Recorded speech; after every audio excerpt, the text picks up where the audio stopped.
C'est quoi le Moyen-Orient ? On utilise beaucoup ce terme sans savoir d'où il vient ni même quelles sont ses frontières exactes. Et vous allez voir que ce terme si anodin de prime abord est en réalité extrêmement complexe.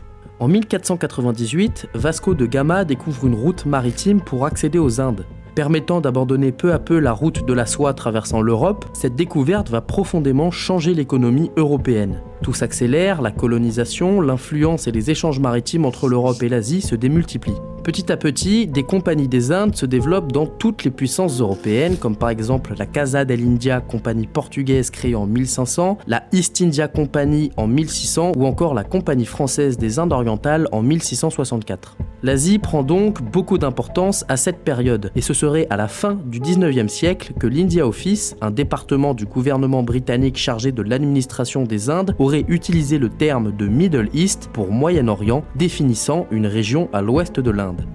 Il y a cependant une deuxième naissance au terme Moyen-Orient en 1902 par l'amiral américain Alfred Mahan. Il donne une définition plutôt maritime, incluant dans le Moyen-Orient le golfe Persique et ses alentours. Le journaliste Shirol étayera cette définition en ajoutant au Middle East l'Afghanistan et même le Tibet, popularisant par ailleurs le terme aux yeux du grand public. Il s'agit donc d'un terme géopolitique, qui naît d'une utilisation d'abord britannique qui sera ensuite redéfinie par les États-Unis, qui popularisera le terme. La situation est donc déjà floue avec deux définitions différentes, mais loin d'être aussi compliquée qu'aujourd'hui.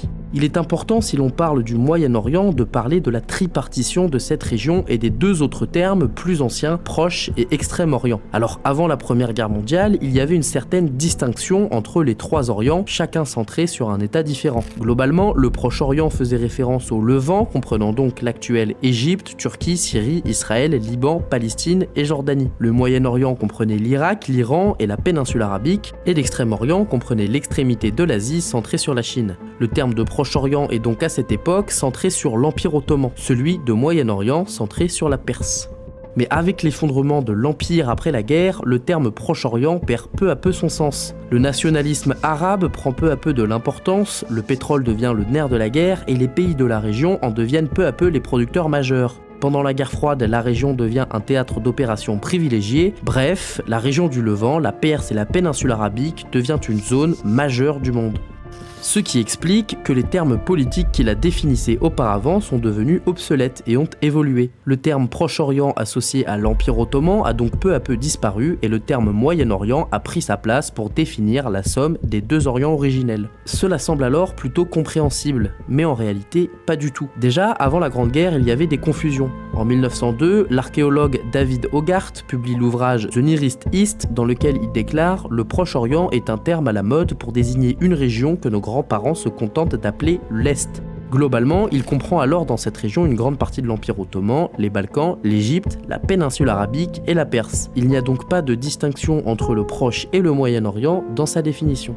Mais si le terme est si flou, c'est surtout parce qu'il est utilisé par plusieurs acteurs, et dans plusieurs régions du monde différents. Je rappelle qu'il s'agit d'un terme géopolitique, donc différent en fonction du point de vue abordé. Certains estiment que les termes se différencient par la présence de la Méditerranée autour de laquelle se structure le Proche-Orient. Le Moyen-Orient serait appelé ainsi car plus éloigné. D'autres pensent que le Proche-Orient est une partie du Moyen-Orient plus précis, structuré notamment autour du conflit israélo-palestinien. D'autres enfin pensent que la question de point de vue est abordée. Les deux termes issus de l'anglais définiraient un point de vue différent, vision états-unienne pour le Moyen-Orient et plus européenne pour le Proche-Orient. Certains vont jusqu'à considérer l'Afghanistan ou la Somalie jusqu'au Kenya comme partie intégrante du Moyen-Orient. Winston Churchill a d'ailleurs déclaré dans ses mémoires « J'ai toujours senti que le nom de Moyen-Orient pour l'Égypte, le Levant, la Syrie et la Turquie était mal choisi.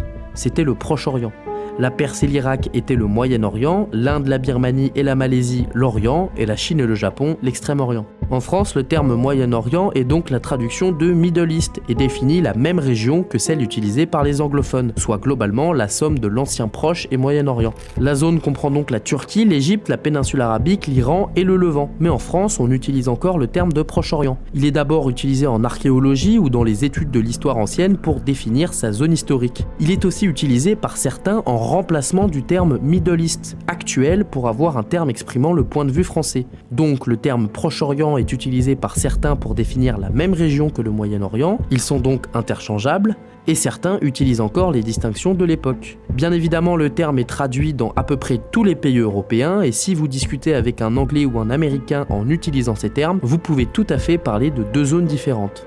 Pour ne pas faciliter la chose, un grand Moyen-Orient est créé par le président Bush, comprenant en plus du Moyen-Orient actuel, le Maghreb. Alors ce terme a fait polémique et n'est pas utilisé en français puisque Orient définit ce qui est à l'est et le Maghreb n'est pas à l'est de la France. Bref, ces termes sont en fait des termes complexes et le principal problème est qu'ils sont utilisés dans différents secteurs. En géopolitique, où ils changent selon les points de vue et les époques, en histoire, où ils ne définissent pas la même région, mais surtout, le terme est entré dans l'usage populaire pour définir ce coup-ci une zone géographique sans limite fixe pour définir grossièrement le monde arabe et ses alentours. Beaucoup trop d'à peu près donc pour définir une zone si complexe, et c'est peut-être là le paradoxe. Alors d'autres termes ont essayé d'être démocratisés, comme celui sobrement intitulé Asie du Sud-Ouest ou Asie antérieure, mais ces termes sont contestés car posent la question de la Turquie ou de l'Égypte ayant une partie de leur territoire hors du continent asiatique. Je ne peux donc pas donner ici de définition précise du terme Moyen-Orient, seulement vous expliquer à quel point son utilisation est problématique.